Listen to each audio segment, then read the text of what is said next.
Thank you so much, Pamela and Eileen and my colleagues on the panel and all of you who've joined in for Union at Home. And I'm delighted to be a part of this discussion of pastoral imagination and Eileen's new book by that same title. I wanted to pick out one of those 50 chapters as a jumping off place for talking about an entree into this conversation that I feel both very drawn to as a core aspect of my pastoral ministry and as a core aspect of my work as a practical theologian / researcher in this project. And that is the chapter on listening. What I wanted to say about listening is that its centrality, both in pastoral ministry and in research, can be seen as self-evident, as obviously important, and almost like so obvious that one might overlook how complex it is, how difficult it is to do it all, let alone to do well.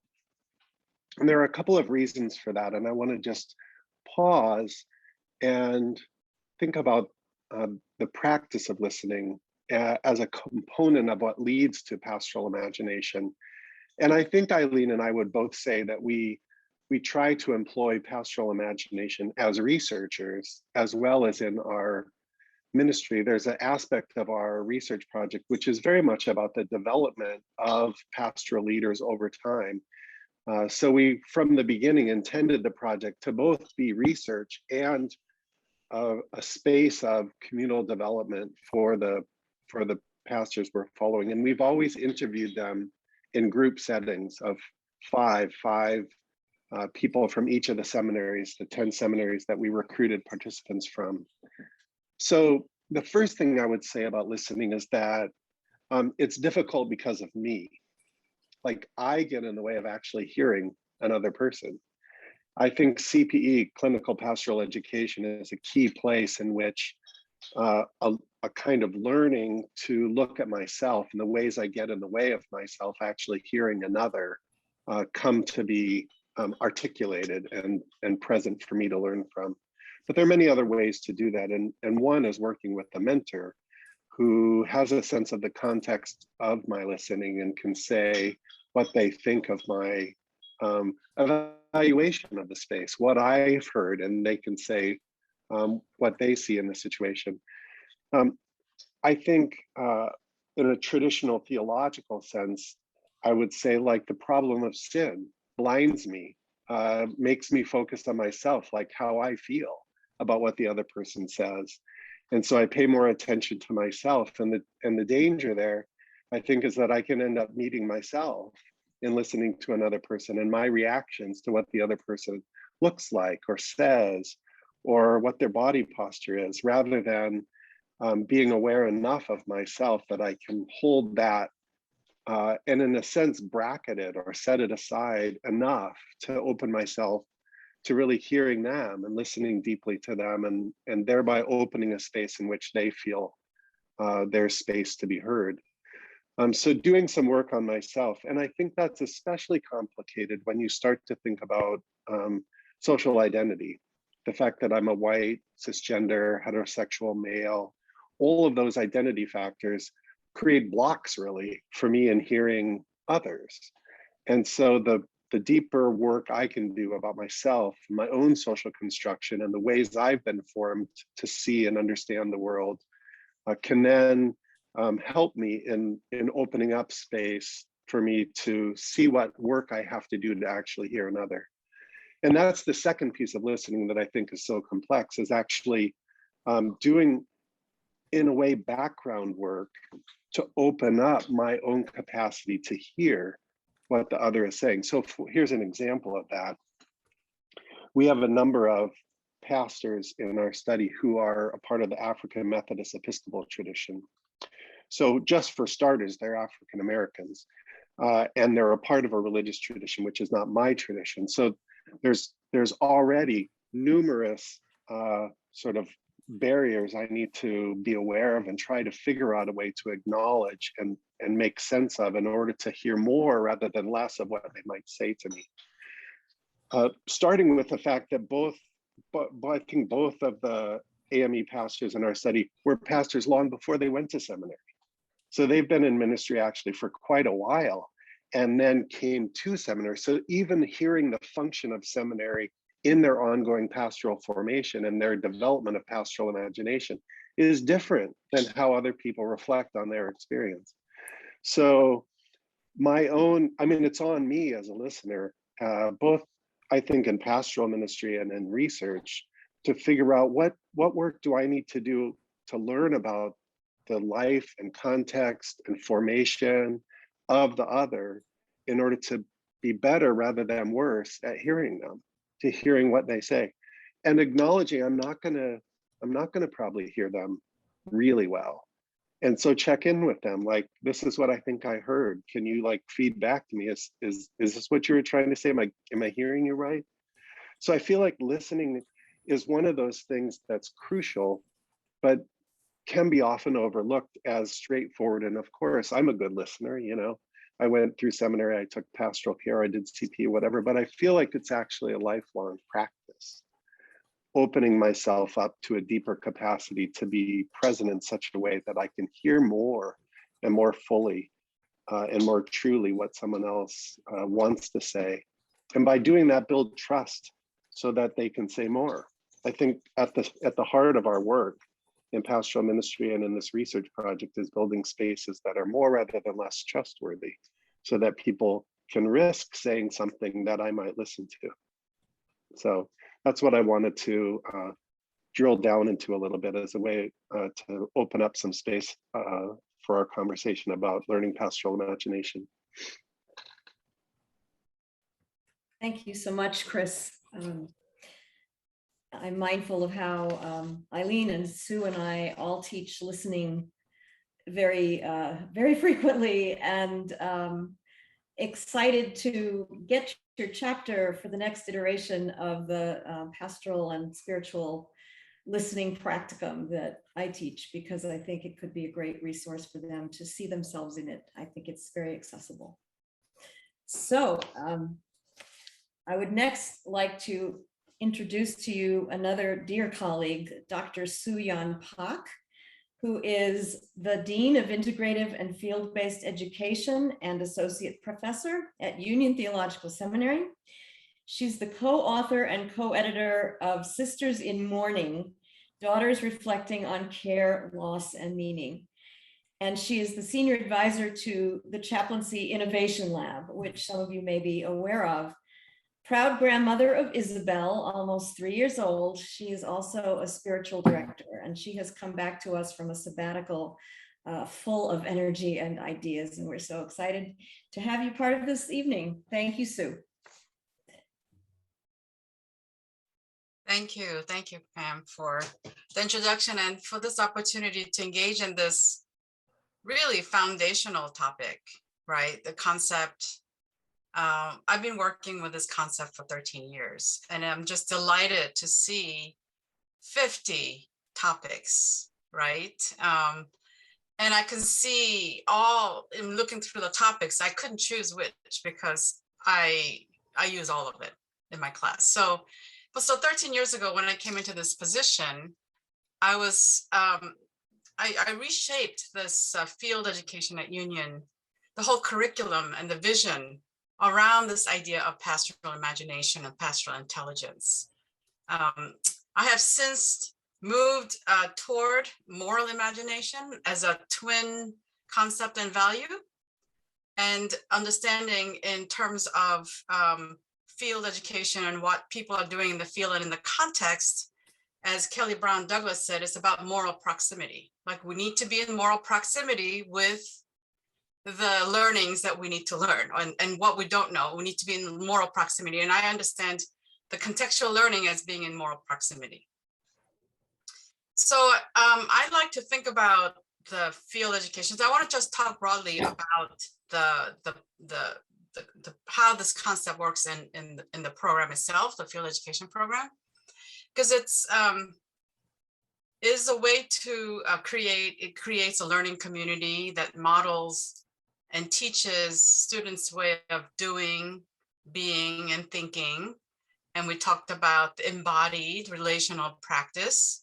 And I talk about it's a moral imagination that integrates knowledge, skill, moral integrity, religious and spiritual traditions, religious and justice commitments in ministerial practice. It is, I believe, is at the heart of professional formation. And I like to believe, and I will say it to anyone who wants to listen, it's at the heart of the MDiv program. And I'll just put it at that, leave it at that. It's very important. It's a piece that pulls everything together. So as you know, students are placed in placements and in partnerships with learning communities outside, whether they are in churches, other agencies, religious and secular. Students learn to hone critical reflection on practice and theology.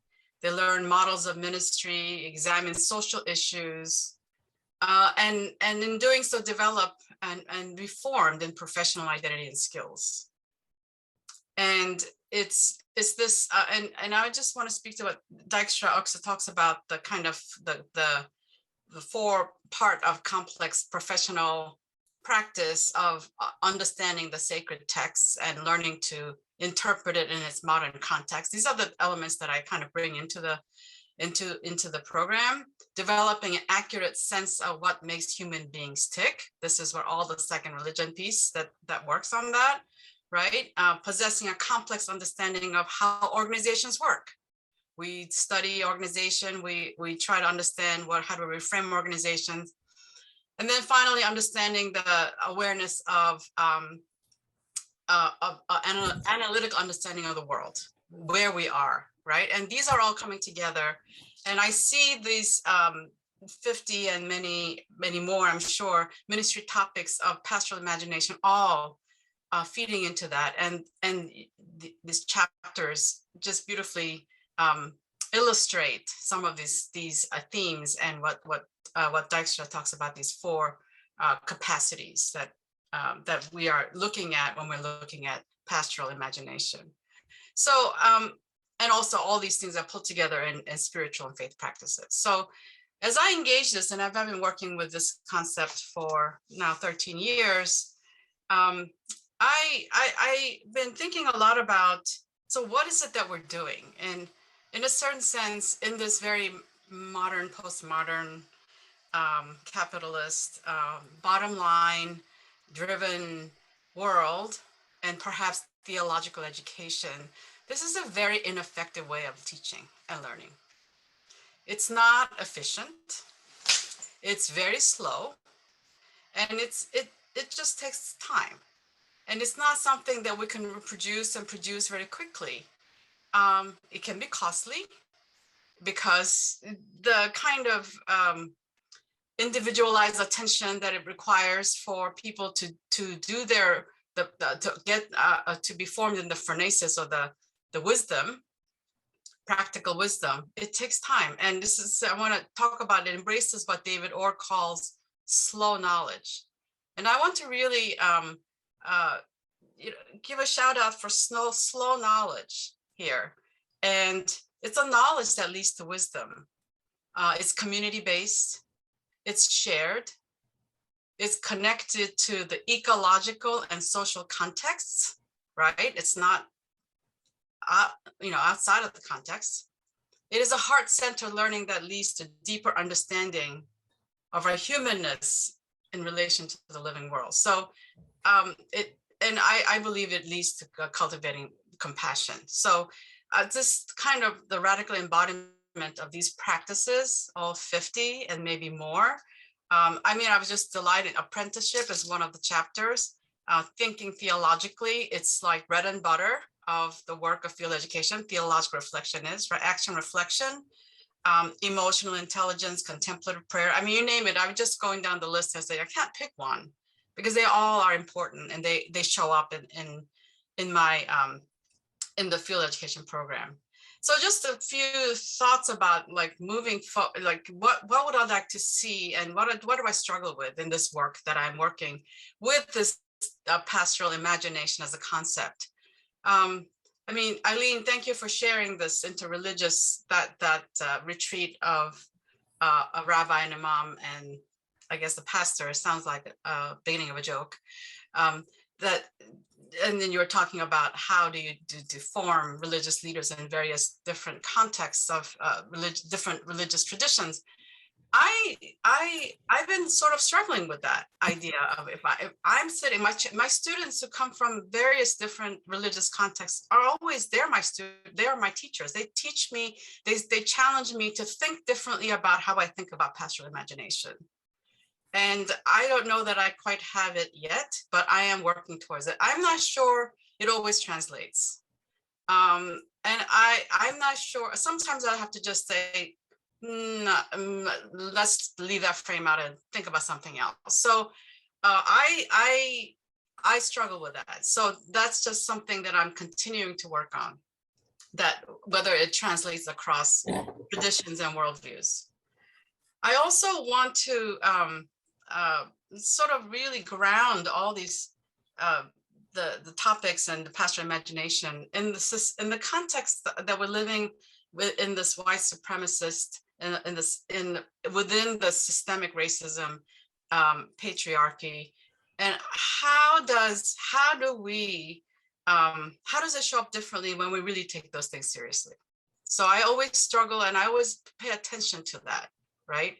How does the pastoral imagination or moral imagination offer vision and practice to challenge white supremacy and climate destruction that we're in right now? And I know you have the appendix and you have the questions for redemptive change at the end, which is very helpful. But I want to see that everywhere, like right throughout, not as an appendix, but I'm always like, this is, how do these practices hold up in anti-oppressive work? Those are the things that I constantly struggle with. And also, how do these concepts, this particular concept of pastoral imagination or moral imagination, shape and form our students around understanding issues of power, both structural and personal? The power issue is really important, and how my students are understanding how to really understand the social analysis of their field site, and Chris, you talked about the social location and listening, and how do we really listen and see what's happening in the field site? So that's the other piece. And finally, I just want to, the Auburn study on learning pastoral imagination has been really important in my work with the supervisors. In fact, 2019, I do supervisors, I gather supervisors twice a year. And your findings, I think there were 6 findings, learning pastoral imagination, and you have these paragraphs. I shared it with them. It's like, look, this is what you're doing. What do you think? And they were just really excited because like, wow, you put into words what we're trying to do, because it's almost sometimes intangible, almost ineffable. What am I doing? I mean, we can talk about how you supervise, but what is the actual learning that's happening? That's not always easy to articulate. And they found that to be so very helpful. So I want to thank you for that study. That's been really instrumental in my work with the students and my work with the supervisors. So I'll stop there for now. Thank you. Thank you so much, Sue. And now, last but by no means least, our newest faculty member, the Reverend Dr. Timothy Adkins-Jones, is senior pastor of the historic Bethany Baptist Church in Newark, New Jersey, and assistant professor of homiletics at Union Theological Seminary.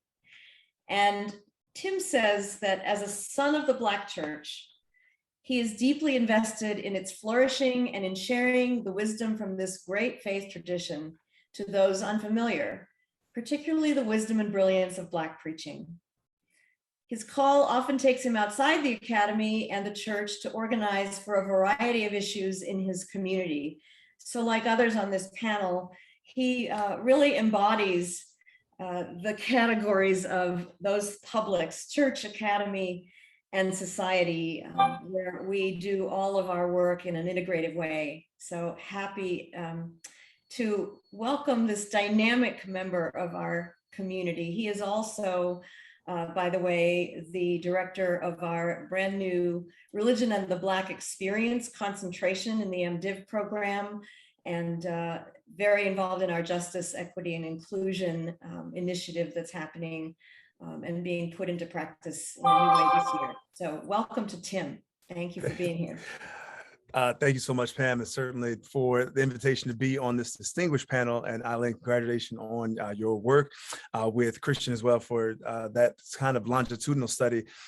Is invaluable and does not happen as frequently as I would love to. And so the gems of wisdom that come through both in the book and through the 3-Minute Ministry Mentor and through, I'm sure, other work that will continue to be revealed is so helpful, both as a professor and pastor, as I try to think about those two things together.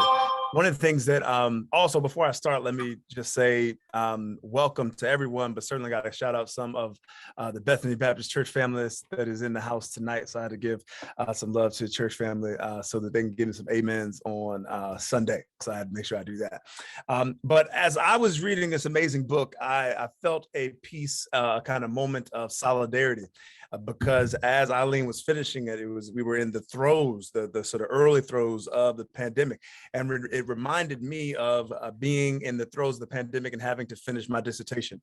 And so in trying to finish up my dissertation, there were things that I had to change literally because of what that new situation, what that unprecedented moment called for. I had to add almost a whole chapter that simply because we now found ourselves as preachers preaching to mostly empty sanctuaries, and had to adjust for that in a dissertation that was about call and response in the Black church experience. And so again, as I read through, certainly my eyes were drawn immediately to the chapters that were about preaching, but it really was chapter 4 about collaboration that really struck my interest. Because one of the things that I've seen over the course of this last season is that I found myself collaborating with folk I would have never dreamed of before. I mean, in trying to use and trying to develop pastoral imagination about how to manage in the midst of the pandemic, I found myself asking any and everybody about what they thought would work, what might work. I mean, I'm having conferences with friends, non-clergy friends, non-Christians. I mean, I've bounced ideas off of everyone. And I can say in preaching now, I'm using pedagogical points from Instagram influencers, barbers, basketball coaches, comedians. And so imagination, not simply imagination, but as Eileen writes about imagination, as it is attained through collaboration, has literally been necessary in order for me to survive and to attempt to thrive in the midst of all of this. Pastoral imagination is an opening up for me. In fact, as one of my students said in class just this morning, and I'm quoting her now, that imagination allows you to discover meaning beyond what is seen and heard. And so this really is the task of those that are in academy, those are in the church, and in preaching in particular, this need to cultivate imagination, pastoral imagination. It's not simply about being imaginative in your metaphors and your stories and in your delivery, but I think about it in the ways that we're able to connect with the congregation, connect with whoever it is that we are preaching with and for. Here is where I think pastoral imagination has some of its greatest import as a connector between people. Thus, why I think chapter 4 resonated with me so much, this notion of collaboration. I also love Thurman, and Thurman talks about imagination and disciplines of the spirit as a connector this way. In fact, he doesn't use the language of practice. That wasn't quite his language, but he describes imagination as a tool. And I think that fits within our practical theological parameters, really, for the definition of practice. He talks about imagination really as a practice. And I have to quote him here. It's one of my favorite Thurman quotes. He says that the imagination shows its greatest powers as the angelos of God in the miracle it creates when one person, I'm editing a bit, standing on their own ground is able while they're to put themselves in another person's place. So for Thurman, pastoral imagination allows us to put ourselves in someone else's shoes, allows us to collaborate with one another. And as Dr. Campbell Reed describes it, the practice of ministry will often be, I love this, a holy mess, but also a sacred drama that punctuates our lives with grace. And so again, as I've thought about collaborative pastoral imagination in the production of sermons and worship and the like, but also in the inclusion of members. One thing that I found so pastorally, I think this is true in the church, and I'll come back to the academy, but that when we were in the throes of the pandemic, we were in a triage kind of mode. We had to batten down the hatches, so to speak, go to skeleton crews, and you go from having, over 100 people, I go from over having dozens of people involved in the machinations of worship to now maybe 5 or 6, and even that was pushing the line at some of the throes of the pandemic. And so you go into this mode and you do what you have to survive, and people are grateful for it. But it does eliminate a lot of the participation. I'm thinking of worship now, a lot of the participation that other people in the congregation were used to. And I think that, and now that I think that I know this, that when we were in the throes of the pandemic and everyone shut down, that was fine. That was appreciated. People accepted that. And we're grateful for the work that you all are doing. Literally putting your lives in danger to make your way to the sanctuary, to be able to broadcast every week. But now, as we begin to transition back out of that kind of triage mode, obviously we're still very much in the pandemic, and we pray that numbers will change and all those things. But as we do transition out and find ourselves opening up more and more, one of the greatest feedbacks actually I've gotten recently from parishioners is this real lament for the lack of collaboration, the lack of participation, their lack of feeling as though they are a part of what's going on. And I know that, speaking personally, that some of that is simply because we're transitioning, but also some of it is still due to just getting used to people being back in the sanctuary and people being around. And so that there is a kind of pastoral imaginative work that is necessary in coming back and then, in effect, reimagining what collaboration looks like. I have to go back though to the preaching, and this is one of the things that that in all of our preaching classes the last couple of years we've had to talk about, that when it comes to pastoral imagination, we used to have to imagine what people might be going through.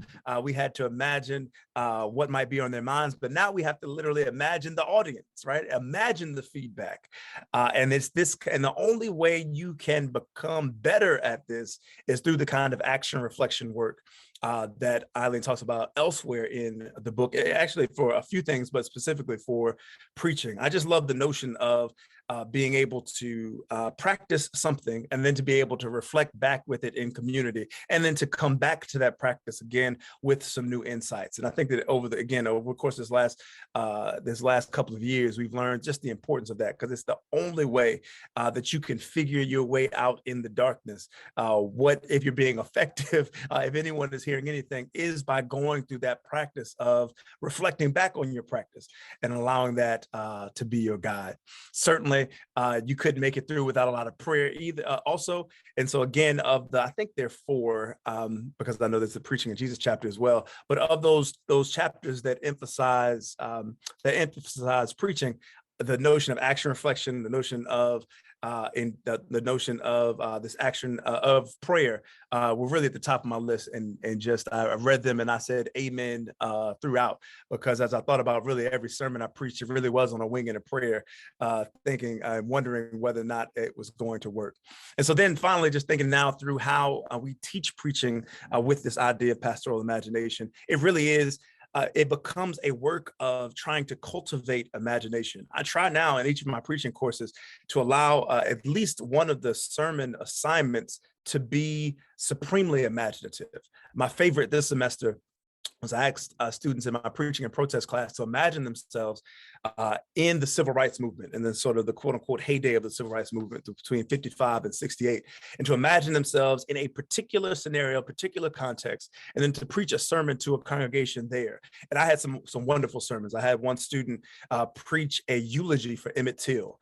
I had a rabbi in my class this semester who imagined himself as one of the rabbis that wrote the letter that prompted King's letter from a Birmingham jail. And so he preached basically the Sabbath after King wrote the letter to Birmingham jail, and again, it was a very evocative sermon. But again, I think it's so important to try to create scenarios that really engage and force students to be able to imagine, because COVID was a kind of life-altering, world-altering event, but there will always be these changes in context. There will always be things that we cannot anticipate. There will always be circumstances we have no idea about how to deal with. And so the only way to prepare for that which we won't know is to cultivate our pastoral imagination, so that we'll have the tools to be able to modify and adjust as necessary.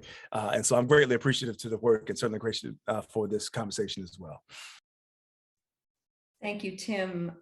It occurs to me that especially during COVID, with all of the losses and all of the challenges of clergy and lay leaders in congregations at that time, that cultivating imagination was one of the ways that we could overcome the sense of isolation and entrapment when everything was so locked down, that it gave us wings. So thank you for giving our students wings as well. So Eileen is going to give responses to the panelists now, so I'm going to turn it over to her. Sure. Thank you so much, everyone. I'm going to put in the chat, I define pastoral imagination a couple of different times in the book, but here's one. For those of you who are like, how do you hone this down? There's one sort of tight definition. And because we're talking, it is a complex concept, and it has all these many layers, and it's an integrative concept, right? So we're bringing together so much: the embodied, the relational, the attention to power, as Sue was pointing out, the attention to the holy depths, we say, of every situation. How do we teach someone to see those holy depths? It's not an easy thing to do. You can only learn in practice. And it doesn't mean you don't do it in conversation with deep knowing or with study or reading. You do it with all of that, but you have to give it a try over time.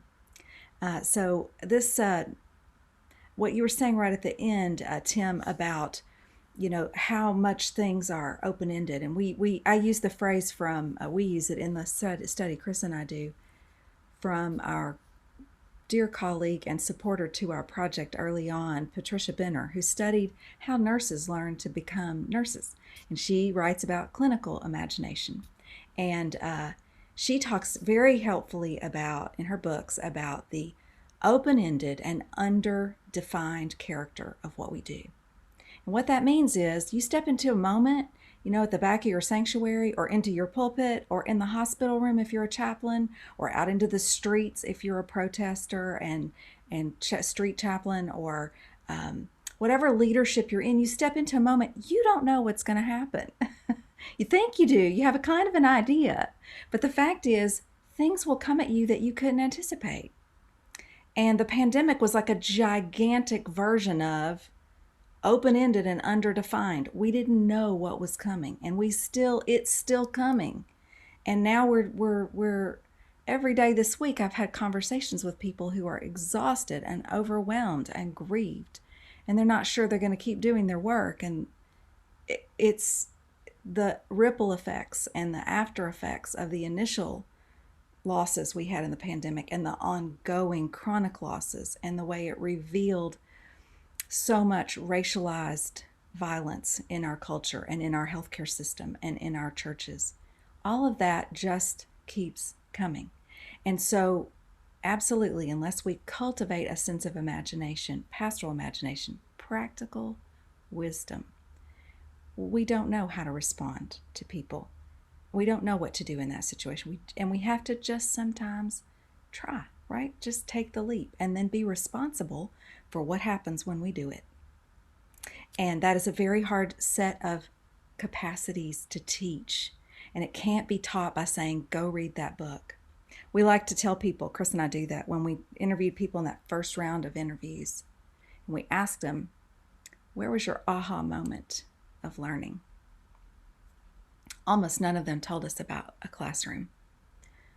They almost all told us about clinical pastoral education, field education. That summer they worked at the camp, when they managed a bookstore, they told us about learning in practice. That's where their aha moments came, and that is where they come. I tried to locate it, and I couldn't. My search wasn't working quickly enough to find it. Sue, I wanted to respond to your questions about. We talk. I write about in the book multiple places about the analysis of power. That's a regular topic I try to address because we see people living with those power dynamics, especially around gender, class, race, and other kinds of difference. So the people in our study are constantly navigating power, and we write stories to try to reveal what that work is like. But what I came to realize as I was finishing this book, as Tim put it so eloquently, in the pandemic, like that is where I finished this book. I got the contract on April Fool's Day of 2020. And I was like, didn't think it was coming because publishing was in trouble at that moment. And a lot of people were getting their contracts pulled or their books not accepted or, whatever. There was all kind of upheaval in the publishing industry. So I was a little surprised and shocked. I was trying to learn how to adjust everything in my life to online. There was so much going on. But as I wrote that book, and then things rolled out with Ahmaud Arbery and Breonna Taylor and George Floyd, and the summer just every place was upside down and burning. The more I tried to write into that and speak about what pastoral imagination is and does, the more it became clear to me, and Chris and I have been working on this in different ways along these dozen years. It really crystallized for me how much ministry, as it's conceived in the United States, is shaped completely by white supremacy. As a practice, ministry has been shaped and honed by it. Now, it's been easier for me because of my training and my experience to see how it's shaped by patriarchy. But what became more clear is how church life, ministry life, has been shaped as a practice of white supremacy. And even with the politics of respectability, other non-white communities of faith have adopted white practices that are built and designed to maintain white power. So this is the growing edge of our research, one of them, to further dig into how do we undo that and what are people doing to undo it. And Chris might want to say more about his observations. The other thing we started into, and some things changed, 2019, we were in the process of doing some interfaith conversations alongside our pastoral imagination interviews. And I'm hopeful that we'll be able to return to some of that at some point. But those questions are open. We talk about in our work family resemblances and resonance between the ways, this is the core is this way human beings learn as adults, and all the things we're talking about in phronesis really have a lot to do with how adults learn a practice of any kind: chess, violin, cooking, riding a bike, ministry, medicine, law. There's a core of how we learn. That part, it is different in every context and with each practice, but there's something about the keys to how we learn that's universal. And so how we talk to one another across and between and among people who have been shaped by different religious traditions is also another second edge of where our research is trying to go and really. And truly, so many people in the U.S. right now, and beyond, of course, but our research project is limited to the U.S. context, are shaped by multiple religions. Very few people, actually, are only shaped by one religious tradition. And so we have people in our study who also have been shaped in multiple ways, and we're needing to figure out what that means. How do we uncover more of what's at work there? And again, that may be something Chris would like to say a little more about. There's a lot more I'd like to respond to, but I really would like to turn to questions if people have asked some questions in the chat that we should also maybe attend to. Great. So the way we're going to do this is we invite you to raise your hand, your little hand in the Zoom at the bottom of your screen. If you look at reactions where there's a little smiley face, you can raise your hand. So that's one option, or you can put your question in the chat and Kevin will be helping me to identify those so we don't leave folks in the dust who are in the chat. So I actually think the first question we have comes from the chat. Yeah, we have some questions. I feel like it's been a really robust chat, and some questions have already been answered by some of our panelists. So the first one I'll ask and bring out is from Easton Law, and they asked, is there a difference between, say, a theological imagination and a pastoral imagination?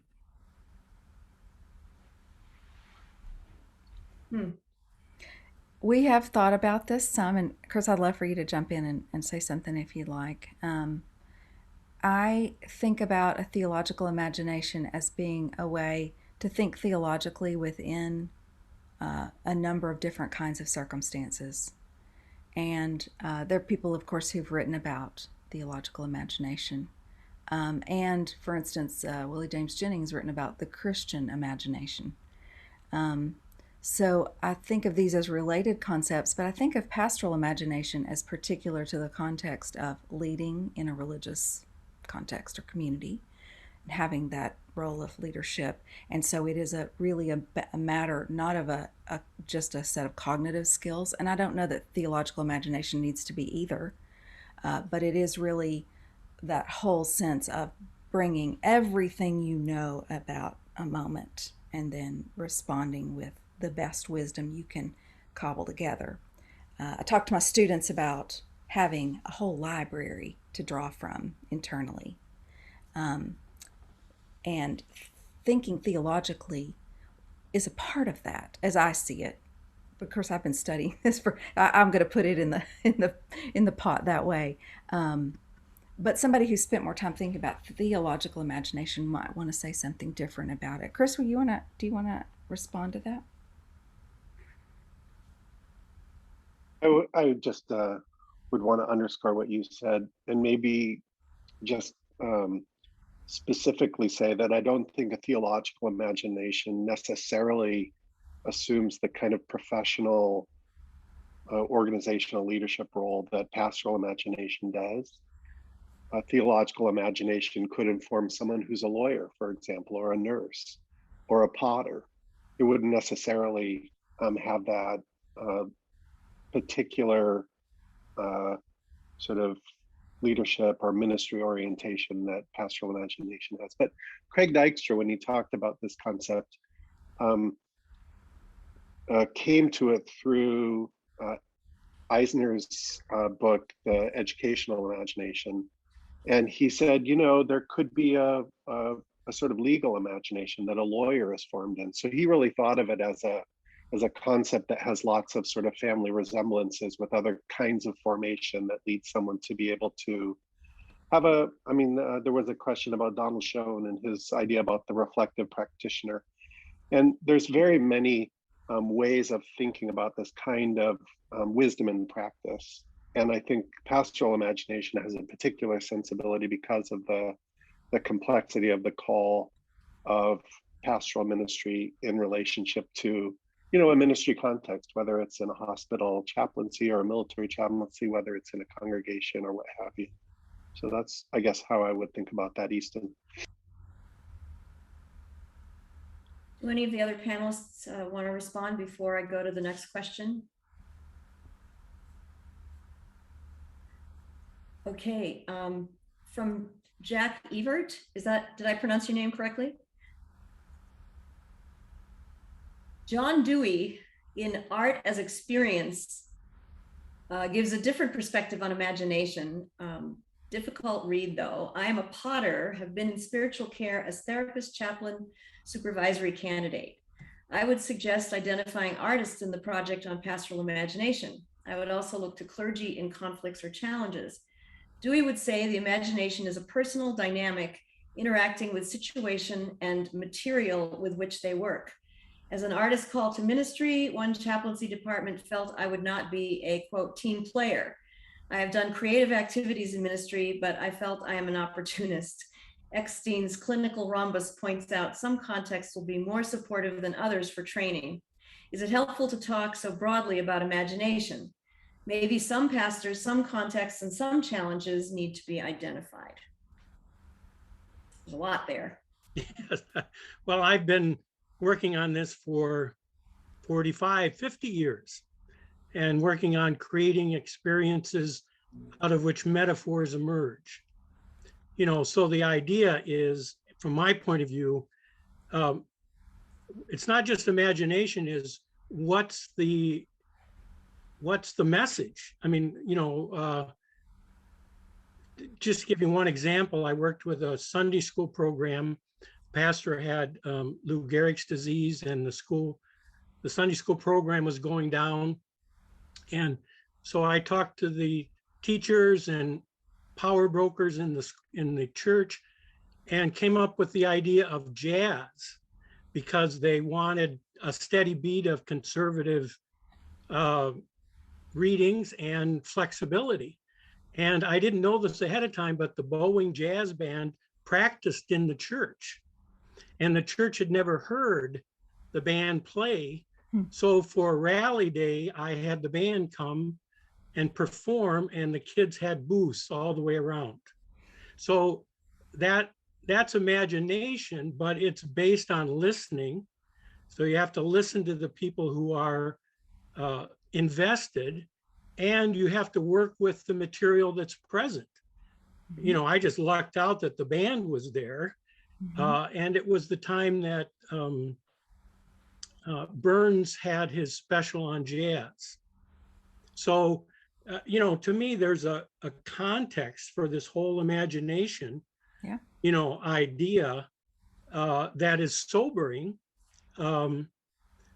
But it's like when you get that, to me, it's like a lightning bug. You know, you get that light that goes off, then all of a sudden you have to look around, what are you working with, and things like that. So that's the only question I'm raising about the broad way that the material, the topic is being discussed, is that the thing about imagination is it's often a personal thing, and that can sometimes fly in conflict with a sense of community and, you know, ownership. I don't think it needs to, but I think it's good for people to be aware.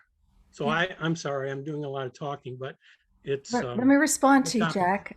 You're Sure. really onto something here. We are never looking at the way people embody pastoral imagination outside of some context. They're always within the moment and the existing material and power and the spiritual presence. It's all grounded in the moment. It's not an esoteric idea. Now, this conversation might have led you to think that's what we were doing, but every chapter in the book, for instance, has at least one and sometimes two or three stories of the way people encountered their situation and then figured out what to respond to.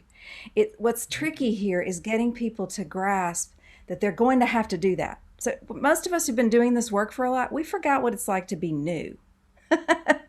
And one of the things we want to do in this research and in the writing we do is remind people have to learn this. It doesn't just come fully formed. And one of the key, let me give you an example of one of the key things that has to shift is initially when people go into a situation, they're worried about how they're doing. Right, Sue? Go into Phil Dad and they're like, how am I doing? Am I doing okay? Am I saying it right? Am I standing in the right place? Am I asking the right questions? Am I holding my hands the right way? I mean, they're asking a million. We did it. We all did it when we were new. But when someone's been in ministry for a little while, it's no longer the concern about how am I doing. It flips. And the question is, what is going on in this situation? And what is the kind of right response I need to make to it? Listening carefully, improvisation, We use the word salience a lot. That's a whole chapter. All things I'm naming are chapters in the book. Salience is knowing what to put in the foreground, what to put in the background. You can't learn that in 5 minutes. You got to do it for years to sometimes know what to pay attention to and what to ignore. So it's always grounded in a very concrete situation. Tim, I see your head shaking a lot. You got something you want to add in there?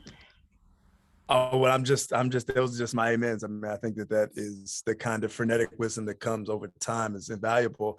And it makes me think, as you were speaking just now, it actually makes me think a lot about this question of theological education and what are our tasks. One thing I hear often amongst pastors is sort of, again, a lament about the things that they don't learn, right? The things they don't learn that you're going to face in the life of pastoring. And one of those things, as a topic, it tends to be around administration. I think that's a separate topic, but I think what it does is that, for me, it further buttresses the idea that much of our task is to teach and to prepare imagination, right? To prepare for the ability to be able to adjust to what comes. And so the more we reflect on it, the more important it becomes to give and to try to train those kind of skills. Because again, I think that I don't know that it is commonly accepted that something like imagination can be taught, right? Or that building imagination is a thing that can happen. I think there's sometimes a sense that one either has imagination or they don't. Some similar to the ways that we often talk about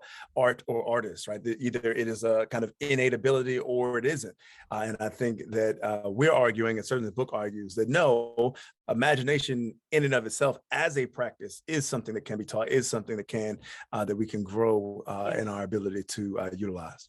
That's a very particular kind of imagination. It's not imagination like, did you know how to draw a really colorful sky when you were 5 years old? Or it's not that kind of imagination. It's really about a habitus, Bourdieu would say, of how to be in the world. It's a way of thinking and acting that's embodies practical wisdom. And that's very different than just, can you think creatively about something? Can include that. I think there's some parallels in the sense I did teach children a pottery class, and one time they were making cylinders, and I said, now you can, make it an animal. And so I saw this girl put a handle on one side and then on the other, and then she said, oh, if I can put a nose on there, it's an elephant.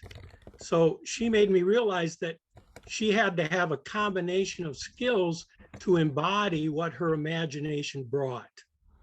So one of the things that could happen in field ed is, if a person has an idea, they may come back then to say, how do I embody? What skills do I need to embody the imagination or the vision I have for a setting? Because then you're looping back in, and then you're talking with other people. In terms of what you need going into it, I almost say it's a willingness to ask for help, to be a part of a community. But that's. Well, thank you. Thank you for jumping in with your perspective, very unique perspective. We have a couple of questions in the chat, but I want to jump to one that from Jason Whitehead. Hi, Jason. That's kind of meaty, and I think you'll find this an interesting one to tackle. So, Jason, do you want to just read out your question, Jason? Sure, I don't mind doing that. Sorry, I'm at home here in a little dinner time spot. So no worries. Okay. Well, so cognitive neuroscience, as I understand it, would describe imagination as the creative restructuring of previous experiences. That is, we can't imagine something apart from what we experience or what we learn, speaking really broadly about that. What practices, resources, and/or practical experiences would you encourage people to engage in order to broaden possibility in their own imaginations? That is, what cognitive bias puts us in places where we're in homogeneous spaces, so our imaginations immediately become limited to what that space is. So as practical theologians, what would you encourage pastors to do in order to create possibility in many ways? And then along with that, how should pastors, said very broadly here, help people within their contexts step beyond the nostalgia of their communal experiences to see memories as fodder for imagination rather than as fuel for seeking safety.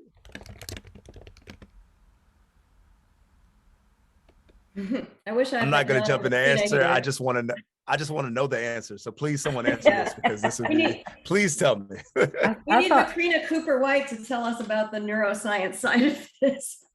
Yeah, I've got some thoughts, but I'd love to hear from Sue on this one, and Chris is also ready to jump in. So, well, where do we start? This is hot here. Let me tackle the last one first. So this is maybe not a direct response, but the connection between memory and imagination, right? I just want to kind of make the connection, and I think you do make that point. And I want to point to there are memories and there are memories, and I want to highlight dangerous memories, which is really connected to the imagination, right?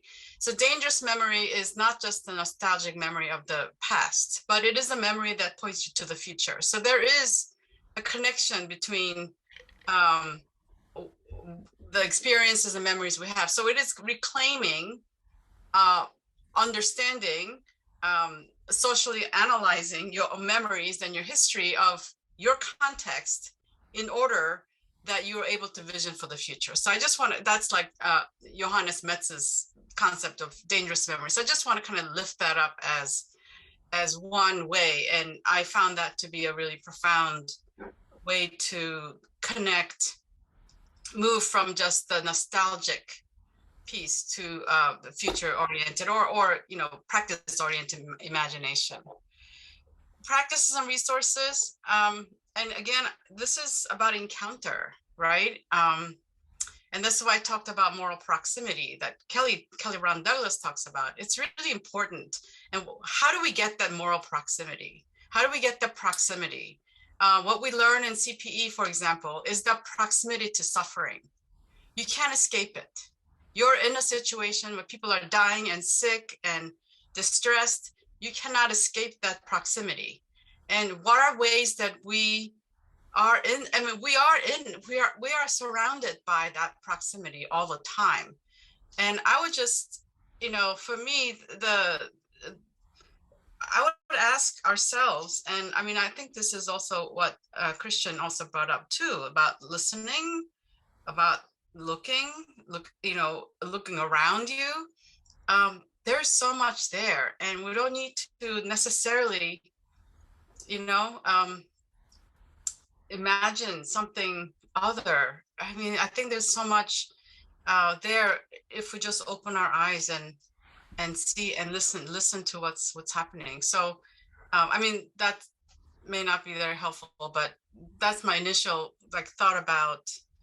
And I think what's helpful about these 50 ministry topics is that they highlight those resources and practices toward imagination. And I think that's the whole purpose of this. I mean, I don't know if there's a whole purpose. I mean, that's one of the beauty of the book, is that the resource is here. Like this is going through these practices of engaging.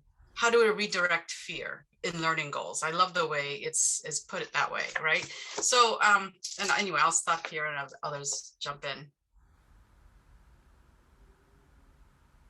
Chris, did you want to say something on this topic? Go for it. Yeah, let me pick up on the first part of the question.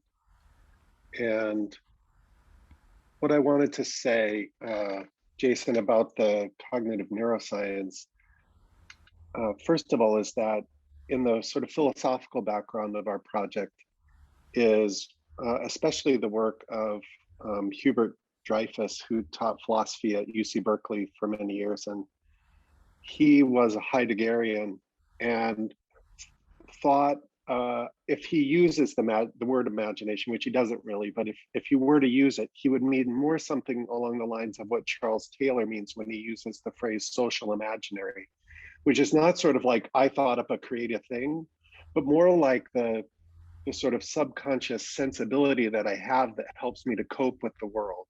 Like I go to the door and I open it because I know what a door is and I know what a door handle is. And I know if I turn the door handle, the door opens. That's my my sort of sensibility about how to cope with the ordinary circumstances of my life. And why do I know that? Because I was brought up and formed in my family and my social life to know that.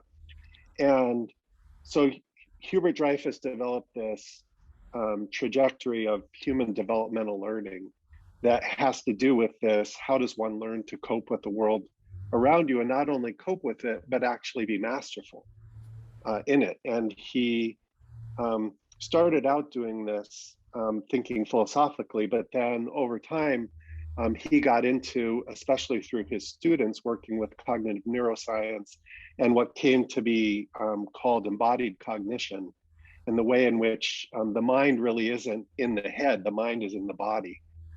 And so I think that's really a sort of background for the assumptions that we're making about what imagination is and how it functions and the way that one does what one does in the world. And one of the interesting things that they said in their studies of learning over time is that when you get to a certain point, you plateau in what you know, and you need to break open what you know by, he says, going to a different context or learning with a different mentor.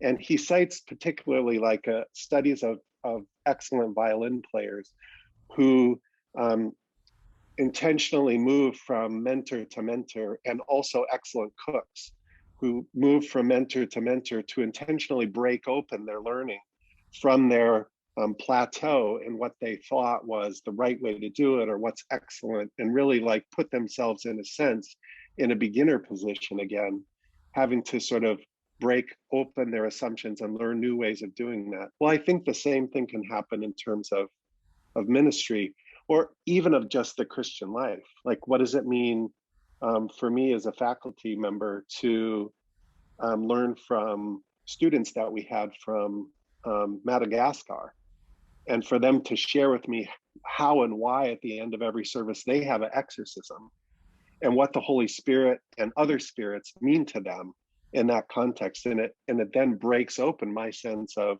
what I'm thinking about in terms of teaching Christian worship.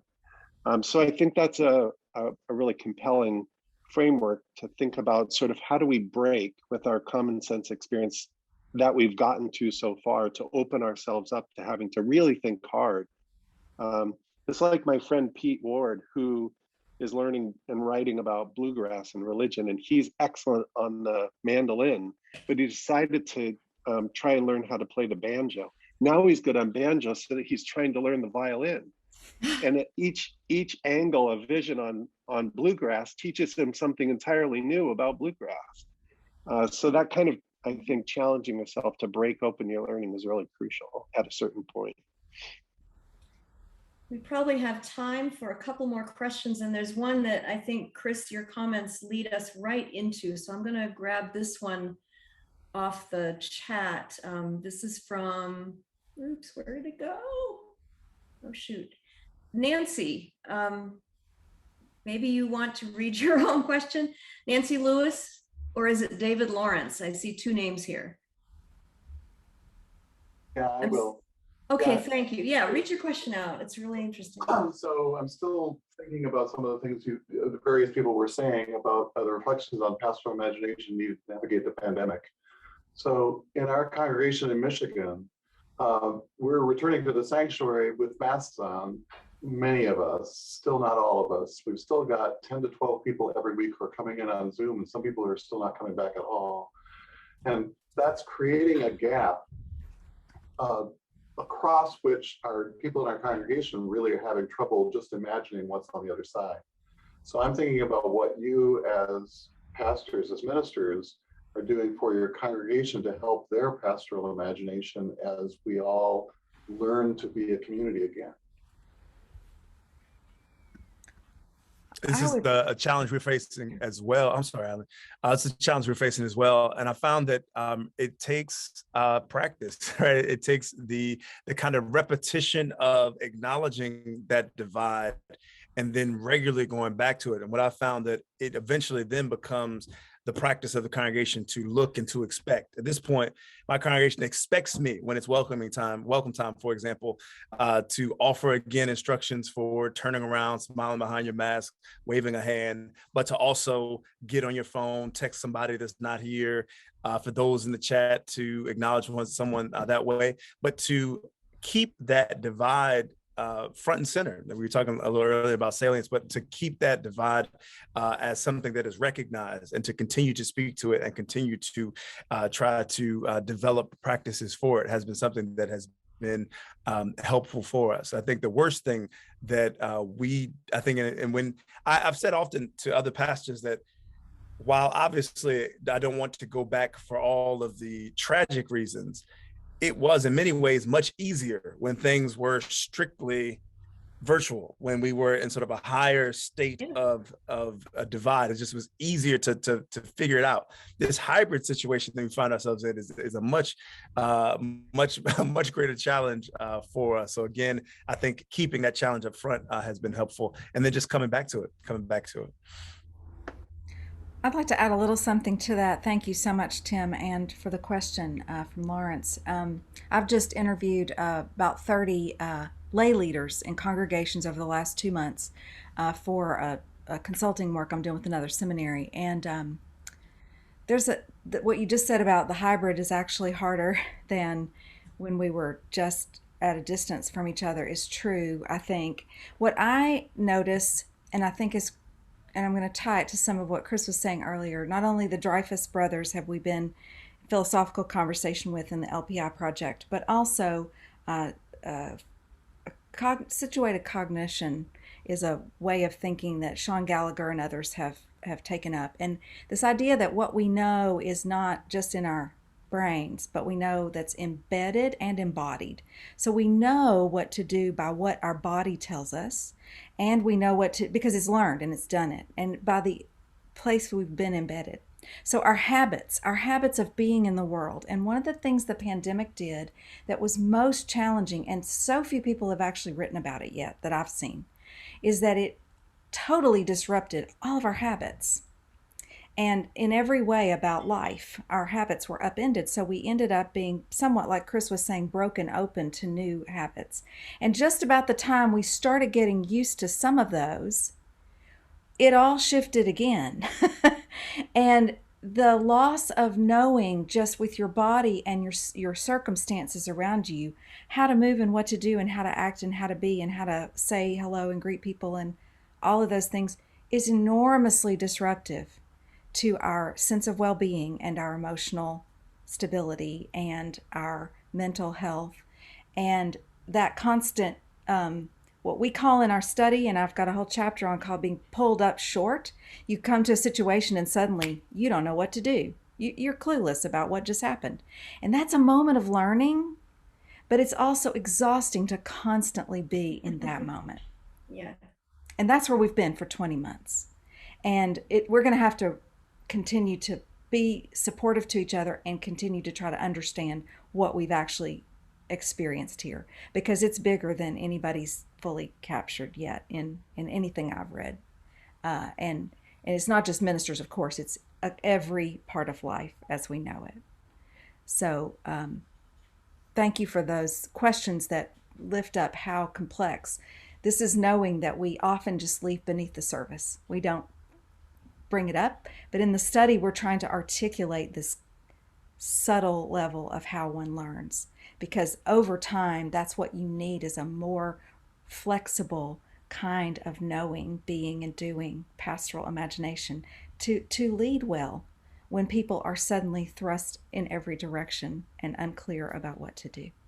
That's why it's so important to cultivate this and give people a sense of you're not at the end, you're at the beginning when they leave seminary. It's a real gift to them. If we can, addressing Shola's question, if we can give people a sense of now you're on this trajectory and you're at the beginning and you've got a lot to learn. Put mentors into your life. Put moments where you can reflect. Put people who will talk with you about this learning journey and not just try to do it by yourself. Yeah. Yeah, I also just want to say our last question is a big one about theological education. And as a segue, I just want to throw in the thought that one of the first places I think where the recognition of the knowledge of the body came into play was as we began to learn more about trauma studies, and that there are knowledges in ourselves that are not just held in the cognitive realm in the head. And that certainly comes up in theological education. I would wager that um, many clergy have trauma histories that are long before COVID ever happened. And we need to use this process of imagination. And I know Sue does this in her classes all the time. And the CPE movement does this all the time, which is to open up an awareness of all of those dimensions. Because if you're only operating out of here, or some rote learning about technique, that's techne, it's not phronesis. And we need to bring the whole person. But if we're afraid of what's in there, we can't bring that. So there's an awful lot of inner work and interpersonal work that has to happen in order to really break that open. So the last question is a really biggie. I would like to hear more about what is working or not with the cost of traditional theological education and Western European academic rigor. Does one of the 50 chapters address those two issues? I'm hearing this even as, is theological education as we know it a viable enterprise? And is it really training people for the kinds of imagination in ministry that you're working on, especially since you said that so many people said their aha learning didn't happen in the classroom? The chapter that comes close, and this book, let's remember, I want to remind everybody here that the book I wrote was for the people who are in practice. It's not a book that's just to dig into the philosophical backgrounds, which we've been talking about, and I'm happy to talk about here. And anytime I'm happy to talk about them, but it's also really written in a way that it's most accessible to anybody who would pick up the book. But in the chapter called use of knowledge use, or use of knowledge, I get into this question about two things. We came to a realization as we were working through this project that we were really advocating for not just knowledge acquisition, which is what seminary's been about in a big way for 150 years, but also that we teach knowledge use. So it's not just that you know the history of the Black church or of the chaplaincy movement or whatever. You need to know what to do with that. and this embodied and relational and spiritual integrated knowing means you have to know what to do with those big pieces of acquisition of knowledge. Just learning it so you can have it as a catalog in your head is a very limited use. And so my subplot throughout my work as a teacher and as I write the various books is that I want theological education to be reformed. I don't want to give away all the knowledge. It's valuable, deep, incredibly valuable. But I want them to bring it together with knowledge use. What are we going to do with what you just learned? What are you going to do with what you just learned? So every assignment I give to students is integrative. And it's irritating sometimes to them because I'm asking them to think not just what they read in the book, but so what? What are they going to do with it? And I give them a situation to say, what difference does this knowledge make in this case study? Case-based learning is much harder and more complex than memorization or even certain kinds of integration that is just about putting two ideas together. That's important, valuable. I don't want to throw it out, but I really want people to think about knowledge use. And Chuck Foster, who was an advisor to us as well, said when he read some early things we were writing, y'all are really making a major challenge to theological education here, aren't you? And we said, yes, we are. And we're trying to live it and teach it and embody it and then get as many people talking to us about it so that we can all be moving in that direction. Because, yeah, just conveying more knowledge or information or even spiritual formation, it's not quite enough to actually prepare people for the work they're going to do. It needs to be, how do we use what we've learned? And how do we embody God's love? How do we enact forgiveness? How do we use the rituals of our faith to respond to a very challenging conflict? These are hard things to learn to do, but we need to give people a sense of imagining how, and then taking that risk, trying it, messing up, having a loop of feedback to help them get back on track. And sometimes there's a lot in the book about what happens when it doesn't go well. Which we need. Yeah. Well, thank you all so much. We are at time, and what an eloquent way, Eileen, to end this evening, and what the whole conversation has really been about. I thank all of you, Sue, Tim, Christian, and Eileen, and urge all of you to pick up the book and to check out the website. We'll leave the chat open a little bit longer, so if you need to scroll back and pick up some of those links, we'll let you do that. But we'll consider this to be the amen and the ashe and the thank you for our panelists. Join me in saying thank you to them.